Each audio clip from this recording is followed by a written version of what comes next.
New Orleans Saints recap, pros and cons of the New Orleans Saints as they move forward in the offseason. Who should they target in free agency? And who should they target in the NFL draft? And overall, where do we stand as a franchise? That and more next. I can hear the crowd chanting MVP. That's my mantra. Here's a standing O for the opinionated bench warmers.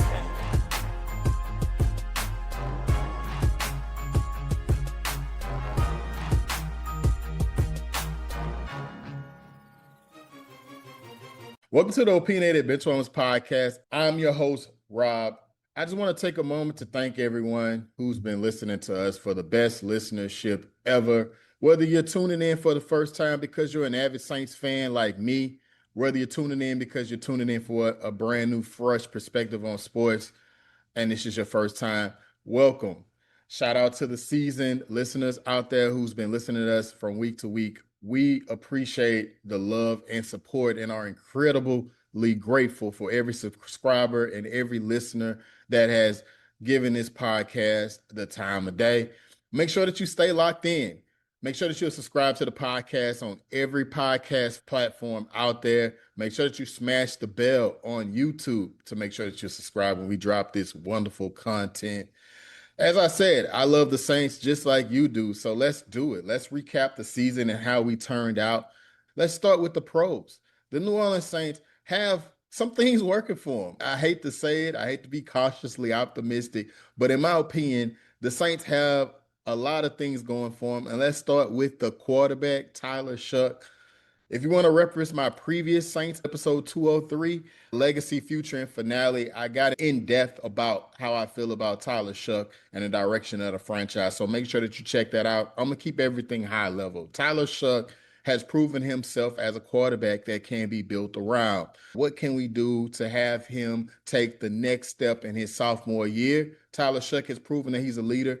Alvin Kamara, I referenced in the last episode, has nothing but good things to say about him. That has been consistent around the building in New Orleans when you look at the different press conference. You have your guy.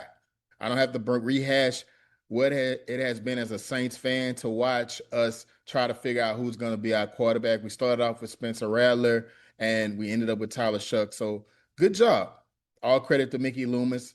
Again, I've been very critical, and I'm still critical of him, but we look like we got that one right. So we had it working for us. We have the 8th pick in the upcoming NFL draft. So that is important. That is an opportunity to get an impactful player. When you're drafting in that range, you can get someone that's ready to start now. That's working for us to our advantage. So I expect us to utilize that 8th pick to do something to take Tyler Shough to the next level. I'll get into the draft and who we should target there. Another thing that we have working for us is Chase Young. Think about it. Chase Young, with his run with the Washington Commanders, did not go well. He's been battled with injury. But remember, this was a second pick in the NFL draft.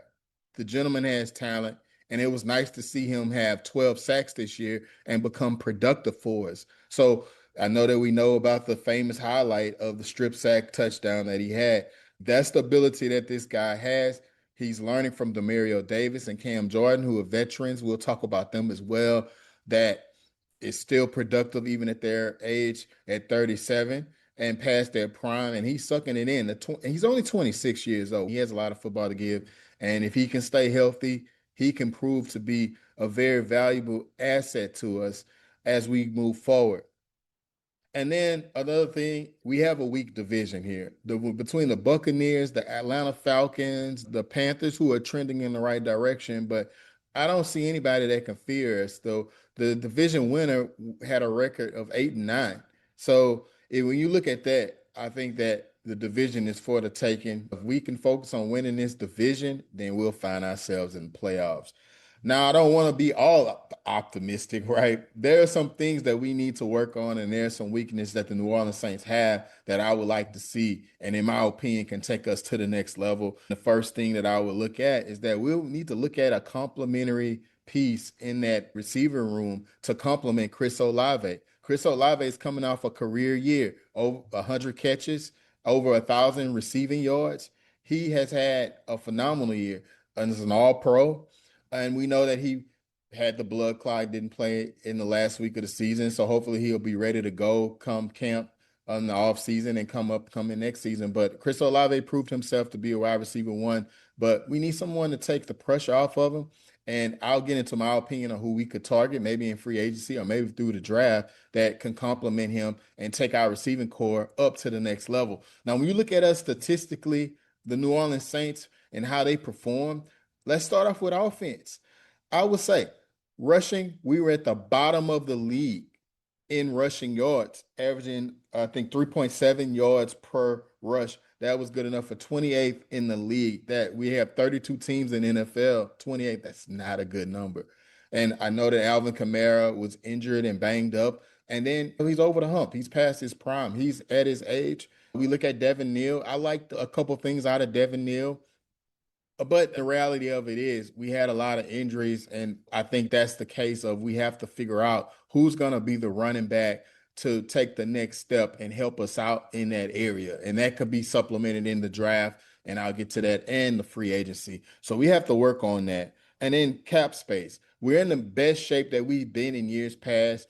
If you're a New Orleans Saints fan, we're no stranger to, oh, we restructured their deal, gave them a bonus, and pushed the money towards later years in the contract so we can have cap space. But we're in a little better situation here. And I think we could take advantage of, maybe if we don't do the same, and make sure to take advantage of maybe signing some guys and getting a better roster to supplement this team. So offensively wise, on rushing wise, we have to get better. An interesting point to give is that when you're looking at the offensive line, that's an opportunity for us. That's a con. We need to pad up the offensive line. Now, the good news of it, I'll be a little positive, is that we have Kelvin Banks. The 21-year-old held his own at left tackle. He played over 1,000 snaps this past season, and that experience will bode well for him as he enters into his second year. So in my opinion, I think you found your left tackle. When you look at the guy, he was doing things that you would expect a veteran to do. You could compare him to Will Campbell, which is the excellent left tackle for the Patriots, former LSU. So shout out to him. But I think you have a future star at left tackle. Now, we do need to figure out our guard position, in my opinion. I think when you look at Cesar Ruiz, I think that he had a pretty bad year. He struggled very mightily through penalties, through missed assignments, and giving up sacks. I think we have to look into free agency and see if we can get a guard, or get a guard through the draft and pad that up. But on the flip side, you have Fuega. I'm flipping from negative to positive, who took, in my opinion, that he was a 2024 draft pick. I think that he took a step forward as far as year over year from his rookie season to his sophomore season. So we got to do what we can to protect Shough if we think that he's the guy. And it starts with padding up that offensive line. And also that'll help with the running game as well, just making sure our offensive line is padded up. So when you look at it from an offensive perspective, we have a lot to be desired on that end. And it starts with the rushing and that offensive line and adding weapons offensively there. So now that we went through the pros and cons, let's talk about the NFL draft. We have some exciting prospects to get into here. And I want to start off with my wish list. Obviously, I'm not going to say that we're going to be able to get some of these top guys because of draft position and need. It's very early, and a lot of preliminary talk about the draft. But however, I think that it's important to discuss some of the guys that we have up there, an opportunity to get in that 8th spot. For instance, we got Arvell Reese. Maybe he slips down in the linebacker position. We hear a lot of talk about Demario, and Demario Davis had over 100 tackles at 37 years old last year and played 98% of the snaps. He is an older guy that I wouldn't mind signing him if he's signing at a reasonable salary. He's very productive still, even at his age at 37 years old. We know Demario Davis loves being in New Orleans. We could even say that he's revived his career after leaving the Jets and being with us. He's gotten all pros. He's gotten Pro Bowls with us. We love Demario Davis, and he's still productive at 37 years old. But if he does leave in free agency, because he is an unrestricted free agent, maybe we target Arvell Reese. He's a 6'4" guy, 243 pounds, out of Ohio State. He's hybrid. He's a guy that was productive, was responsible for 69 tackles, 35 assists, 34 solo this past season. He's a guy that you can plug and play and put him in a different types of schemes and confusing defenses. Give me Arvell Reese at that top 8 spot if we decide that we don't want to sign a Demario Davis. Or maybe we go after a Caleb Downs. I do like our secondary and the guys that we have in a Jonas Sanker, Quincy Riley, and those guys in the Kool-Aid McKinstry. However, we know that Alontae Taylor is an unrestricted free agent this year. Maybe we supplement in the draft and maybe Caleb Downs falls to us. But there's some receivers that I know I love in this draft. I don't think Jordan Tyson makes it. He's a 6'2 guy out of Arizona State. Very productive in his 33-game career, 158 catches, over 2,000 receiving yards, and 22 touchdowns. He's a guy that is a game changer, and I think that he could supplement Olave very well. A nice sized guy that can really be productive for us and help take the pressure off Juwan Johnson and Olave. I also like Carnell Tate. He has a real chance. He's one of my favorite receivers in this NFL draft.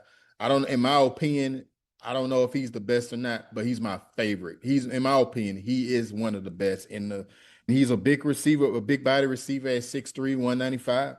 He had 51 catches, 875 yards this past season. So again, the production is there. Throughout his career, he's had 121 catches, 1,800 yards, and 14 touchdowns. Now, keep in mind, Ohio State likes to claim that they're wide receiver U. They're not, because LSU is.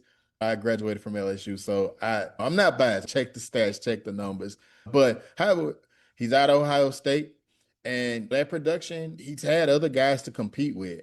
And that is what I look at. Year in and year out, say what you want. They put first-round receivers in the NFL draft, and he's had to compete with that throughout his time in Ohio State, and he still has found a way to be productive. So I like Carnell Tate a lot, and if he was able to fall down, I think you get a win. And then a lot of folks, I know that you can get running backs in later rounds, and that's why he's later on my list. But if we took a Jeremiah Love, again, he's everything that you want. Probably one of the most dynamic prospects in this entire NFL draft. And he's a guy that I think could change the game and definitely could change what we're looking for as a dynamic person in that backfield. When you think about an Alvin Kamara as a Saints fan, in my opinion, if you look at Mark Ingram and how he passed the torch to Alvin Kamara, I think that Jeremiah Love will be the guy. If you don't think that Devin Neal could be a potential complementary piece, then maybe Alvin Kamara is the guy to pass the baton to a Jeremiah Love. And I would be happy with that again, because if you get a guy like that, you give the defense something else to think about. And like I mentioned, with us finishing in the bottom quarter in rushing yards, again, we have to do something about this rushing offense, and we have to get somebody in there that can be dynamic. And Jeremiah Love, the most impressive stat that I have on him is he's averaged 7 yards from scrimmage in his entire career. 7 yards. He can catch it. He can run it. He's a complete back. He's a talent. And if he's able to get that, if he drops down to 8, I might have to use a first-round pick on that if I'm not targeting somebody in the later round. Again, this is very high level. There may be some prospects you can get later, but when you got a special talent like Jeremiah Love, you got to go after him. Okay, so we covered the NFL draft a little bit. And again, I will get into detail on some following episodes if you enjoy this one, and get into the NFL draft a little bit of meat and potatoes, or in my opinion, of what I feel the Saints should do as far as attacking the draft as I'm looking at it. But let's move on to free agency. So when you look at free agency, there are a couple top prospects. Obviously, I'm not going to say, hey, we got to get George Pickens. We got to get Trey Hendrickson to come back to us. No, these are high-level players. I know that's probably not going to happen. I want to look at realistic prospects and what I laid out on what help that we need. We need help in that receiving corps. We need help on that line, and we need help at running back. So let's say we don't want to target draft. We don't want to target the draft for a rookie, but there are some prospects that I think is feasible depending on what our salary cap situation is going forward. The other one I want to start off with, and as far as I like, is let's look at what we have in the stall. Do we want to keep Alontae Taylor as an undrafted free agent?